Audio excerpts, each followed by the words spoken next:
Bismillahirrahmanirrahim. Assalamualaikum warahmatullahi wabarakatuh. Saya Ajeng Retno Prihatiningrum dan rekan saya Siti Farida Dahlan.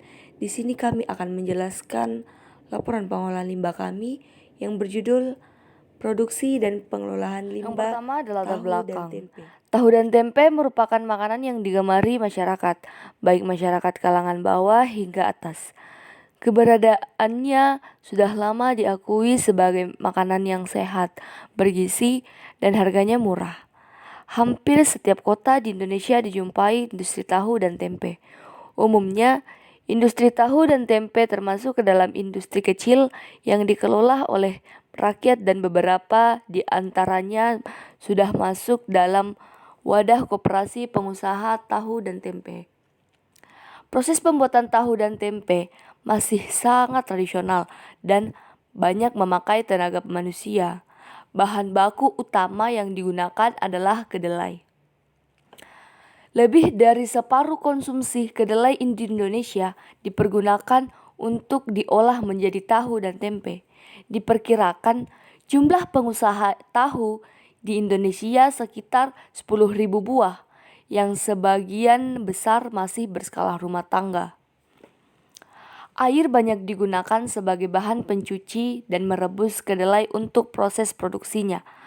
Akibat dari besarnya pemakaian air pada proses pembuatan tahu dan tempe, limbah yang dihasilkan juga cukup besar.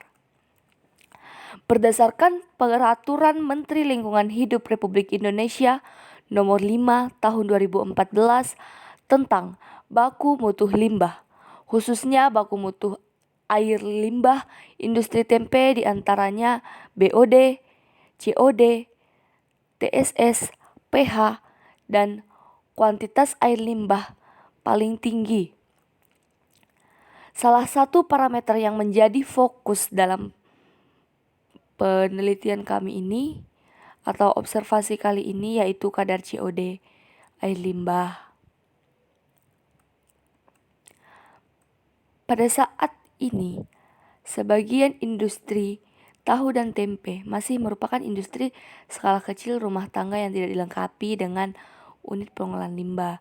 Sedangkan industri tahu dan tempe yang dikelola oleh koperasi, beberapa di antaranya telah memiliki unit pengelolaan limbah. Tujuan dari observasi kali ini yaitu mengetahui proses produksi tahu dan tempe dan untuk mengetahui pengelolaan limbah tahu dan tempe itu sendiri.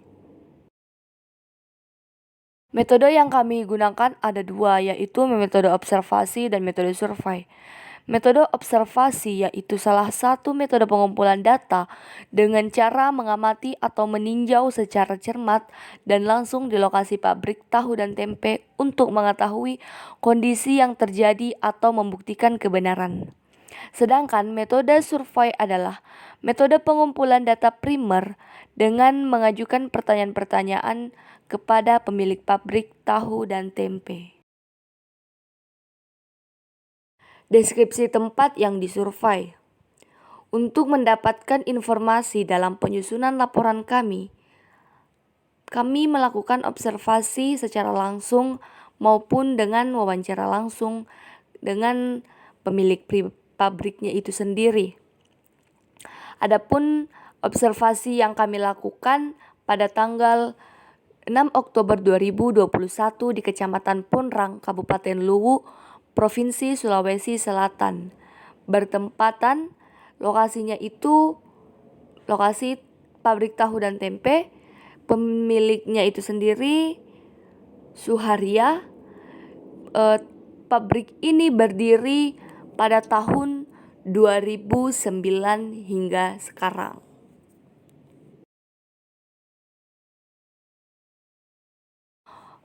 Proses produksi tahu. Pada umumnya, tahu dibuat oleh para pengrajin atau industri rumah tangga dengan peralatan dan teknologi yang sederhana. Urutan proses pembuatan tahu pada semua industri kecil pada umumnya hampir sama, dan kalaupun ada yang berbeda, hanya ada urutan kerja atau jenis zat pengumpul protein yang digunakan. Proses pembuatan tahu itu sendiri sebagai berikut. Yang pertama, kedelai yang telah dipilih bersih dan disortir. Kemudian pembersihan ini dilakukan dengan ditampi atau menggunakan alat pembersih. Setelah disortir, kita melakukan perendaman dalam air bersih dengan tujuan agar dapat mengembang atau bisa untuk melunakkan kedelai sebelum digiling. Lama perendamannya itu berkisaran 4-10 jam. Setelah itu dicuci dengan menggunakan air bersih. Jumlah air yang digunakan itu tergantung besar atau banyaknya kedelai yang digunakan. Kemudian dilakukan proses penggilingan. Penggilingan kedelai untuk menjadikan bubur kedelai dengan mesin giling. Tapi dengan untuk memperlancar penggilingan perlu ditambahkan air dengan jumlah sebanding dengan jumlah kedelai yang digunakan. Setelah itu dilakukan proses pemasakan. Pemasakan kedelai dilakukan di atas tungku dan dididihkan selama 5 menit. Selama pemasakan ini dijaga agar untuk tidak berbuih dengan cara menambahkan air dan kemudian diaduk. Setelah itu dilakukan proses penyaringan. Penyaringan bubur kedelai dilakukan dengan kain penyaring. Ampas yang diperoleh diperas dan dibilas dengan air hangat. Jumlah ampas basah itu kurang lebih ada 70% sampai 90% dari bobot kering kedelai. Setelah itu dilakukan penggumpalan dengan memasukkan air asam pada suhu 50 derajat Celcius. Kemudian didiamkan sampai terbentuk gumpalan besar. Selanjutnya air di atas endapan dibuang dan sebagian digunakan untuk proses penggumpalan kembali. Pada proses terakhir itu ada pengempresan dan pencetakan yang dilapisi dengan kain penyaring sampai sangat padat. Setelah air tinggal sedikit, maka cetakan dibuka dan diangin-anginkan.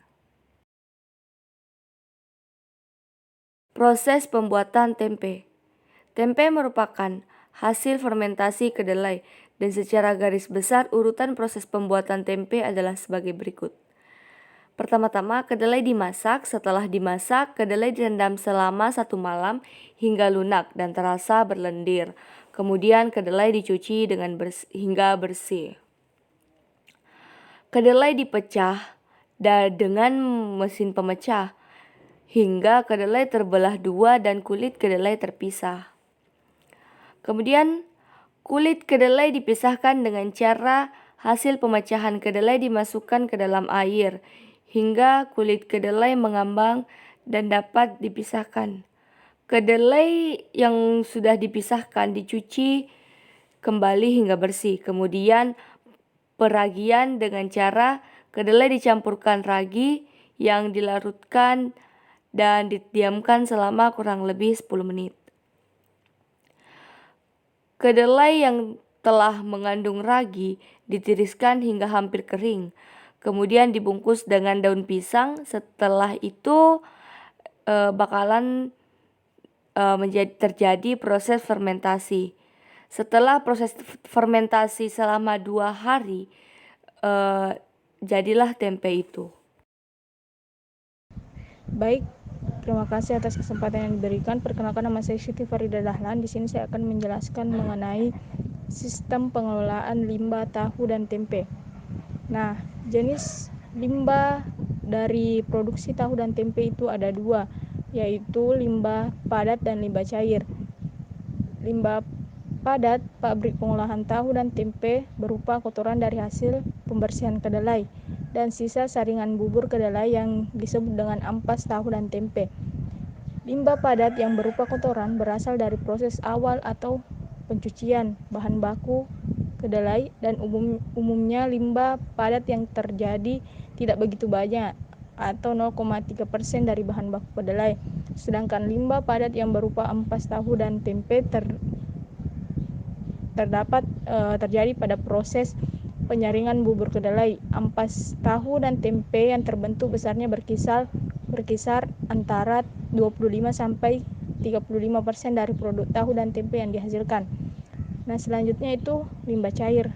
Limbah cair di sini terdapat pada proses produksi tahu berasal dari proses perendaman, pencucian kedelai, pencucian peralatan proses produksi tahu dan tempe, penyaringan dan pengepresan dan pencetakan tahu dan tempe. Sebagian besar limbah cair yang dihasilkan oleh industri pembuatan tahu adalah cairan kental yang terpisah dalam gumpalan tahu yang disebut dengan air dadi.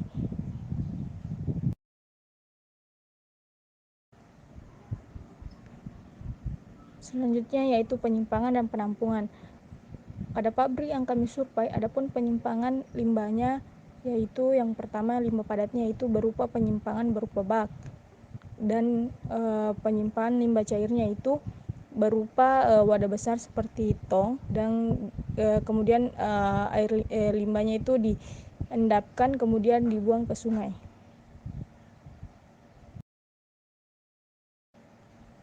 Selanjutnya pemanfaatan atau treatment pada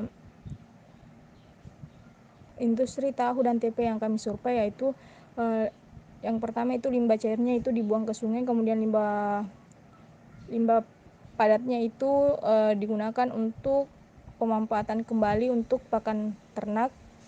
Pemanfaatan limbah padat berupa ampas tahu dan tempe ini dijual oleh pemilik pabrik untuk dijadikan pakan ternak ikan, babi, dan lain-lain.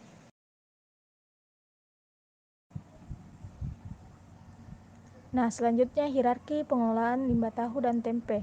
Adapun susunan hierarki pengelolaan limbah tahu dan tempe yaitu yang pertama pada urutan pertama itu pemanfaatan kembali untuk digunakan untuk pakan ternak, dan yang kedua yaitu dibuang ke sungai. Nah, piramida hierarki ini tidak ideal dikarenakan limbah cair lebih banyak dalam produksi tahu dan tempe, menyebabkan limbah cair lebih banyak yang terbuang ke sungai dan tidak dimanfaatkan dibanding limbah padat yang dimanfaatkan sebagai pakan ternak. Selanjutnya yaitu hierarki pengelolaan limbah tahu dan tempe yang ideal yang kami sarankan. Pada urutan pertama itu dijadikan sebagai pakan ternak, kemudian biogas, kemudian dikomposkan, kemudian ada juga yang dibuang. Selanjutnya yaitu kesimpulan. Adapun kesimpulan yaitu pengelolaan limbah tahu dan tempe lebih ditingkatkan dalam pemanfaatan limbah cair maupun limbah padatnya. Kami juga menyarankan untuk pemanfaatan limbah cair sebagai biogas dan pupuk organik. Adapun pada limbah padat, kami menyarankan dijadikan sebagai bahan untuk pembuatan kerupuk. Terima kasih. Sekian dari persentase dari kelompok kami.